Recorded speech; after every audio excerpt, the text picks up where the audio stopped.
ଏହି ପ୍ରକଳ୍ପର ବିଷୟ ହେଉଛି ଜୈବ ବିବର୍ତ୍ତନ ପ୍ରଭାବ ଓ ଏହାର ସମାଧାନ। ଆଜି ଆମ ଭାରତ ପ୍ରତ୍ୟେକ କ୍ଷେତ୍ରରେ ଅଗ୍ରଗତି କରିଛି, କିନ୍ତୁ ଏହି ଅଗ୍ରଗତି ମଧ୍ୟରେ ସେ ଜନସମାଜର କେତେକ କ୍ଷତିକାରକ ମଧ୍ୟ ସାଧୁଛି। ଆଜିର ଯୁଗ ହେଉଛି ପ୍ରଯୁକ୍ତିବିଦ୍ୟାର ଯୁଗ। ପ୍ରଯୁକ୍ତିବିଦ୍ୟା କହିଲେ ମୋବାଇଲ ଫୋନ, ଟିଭି, କମ୍ପ୍ୟୁଟର ବିଭିନ୍ନ ଯନ୍ତ୍ରାଂଶର ବ୍ୟବହାର ହେଉଛି। ଆଜିର ଜନ୍ମ ହେଉଥିବା ପିଲା ମଧ୍ୟ ଫୋନ ବ୍ୟବହାର କରୁଛନ୍ତି। ସେମାନେ ବ୍ୟବହାର କରୁଥିବା ଫୋନ ସେମାନଙ୍କ ପାଇଁ କେତେ କ୍ଷତିକାରକ ସେମାନେ ତାହାର ପରିକଳ୍ପନା କରିପାରୁନାହାନ୍ତି। ବୈଜ୍ଞାନିକମାନେ ପରିକଳ୍ପନା କରିଛନ୍ତି ଯେ ଯଦି ପିଲାମାନେ ଏହି ଫୋନ ବ୍ୟବହାର କରିବେ ତାହେଲେ ସେମାନଙ୍କର ଯେଉଁ ଶରୀରରେ ଥିବା ନର୍ଭ ଚିନ୍ତାଶୀଳ ଶକ୍ତି ଯେଉଁ ବୃଦ୍ଧି କରେ ସେଇ ଶକ୍ତିକୁ କମାଇ ଦେଇ ସୀମିତ କରିଦେବ, ଯାହାଦ୍ୱାରା ସେମାନଙ୍କ ଚିନ୍ତାଶୀଳ ଶକ୍ତି ବୃଦ୍ଧି ପାଇପାରିବ ନାହିଁ।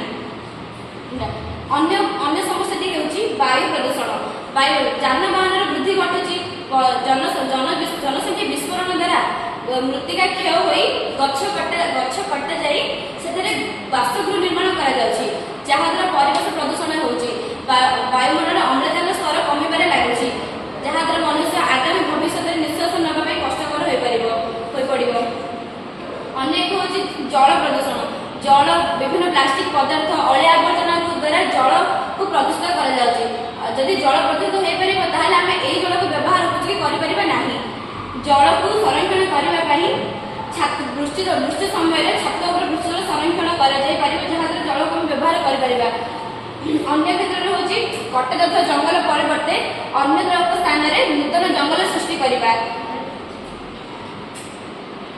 ଇଲେକ୍ଟ୍ରିକ ବ୍ୟବହାର କରିବାକୁ ପାଇଁ ଆମେ ସୋଲାର ପ୍ୟାନେଲର ବ୍ୟବହାର କରାଯାଇପାରିବ। ପବନ ବଳ ଦ୍ୱାରା ଶକ୍ତି ମଧ୍ୟ ଉତ୍ପନ୍ନ କରାଯାଇପାରିବ। ଅଳିଆ ଆବର୍ଜନାକୁ ଏଣେ ତେଣେ ନ ଫୋପାଡ଼ି ଗୋଟିଏ ସ୍ଥାନରେ ଡଷ୍ଟବିନରେ ସଂଗ୍ରହ କରି ତାକୁ ପୁଣି ପୁନଃ ନବୀକରଣ ଯୋଗ୍ୟ ପଦାର୍ଥରେ ବ୍ୟବହାର କରିବା।